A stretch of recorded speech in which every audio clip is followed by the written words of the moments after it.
За та бүхэндээ энэ сайхан өдрийн мэнд хүргье. Миний хувьд одоо амралтын өдрөөр Хинтийн аймаг Батнороо сум руу аялсан байгаа. Тэгээд Монголын нууц төвчөнд гардаг Боорч Баатрын энэ сайхан үлгийн нутагт ирж ахындаа зочилсан байгаа.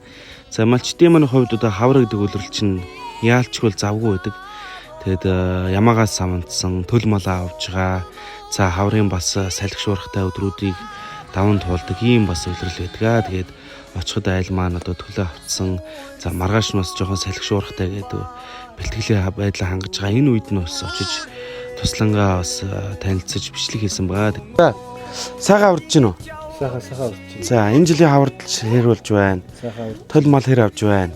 Харин сайхан. Өвөл өнгөрсөн сард одоо хавар малчтай хувьд маш их завгүй өнгөрдөг. Тэгээ одоо л ямаа савнаад ноолоор аваад бас одоо л яг төлийн үе таарч байгаа тийм. За тэгээ сайхан манай үзэгчтэй ихлэ өөрийгөө сайхан танилцуулаач. Намайг Хинтээ аймгийн Батнороос 3 дугааргийн малчин. Эрдэнэ очрыг Батмөх гэдэг. Хэдэн жил мал малж байна? За одоо 6 жил малж байна.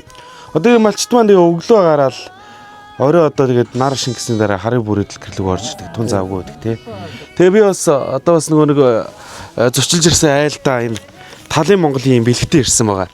Талын Монгол брэнд маань яг одоо ялангуяа энэ малчтын энэ завгүй эд үед үл одоо бүр маш их ашиглахад амар. Одоо ер нь ядаргаа тайлах төрөл бүрийн Монгол борцтой гомын төшлүүд худалдаанд гарцсан байна. Тэгээд би бас хүмүүстэй танилцуулангаа бас бэлэг болгоод аваад ирсэн байгаа. Тэгээд хэдүүлээ бас энийг амталж үзье гэж бодоод байна.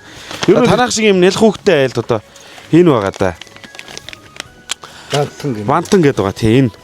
Одоо энэ бэлэн бантан байгаа. Шууд 1.4 литр усанд шууд найруулаад буцалсан усныхаа дараа бүхцүүлээ ингээ хийчихдэг зэ. Ийм амар хоол гарсан байгаа. Энэ Талын Монгол брэнд гэдэг.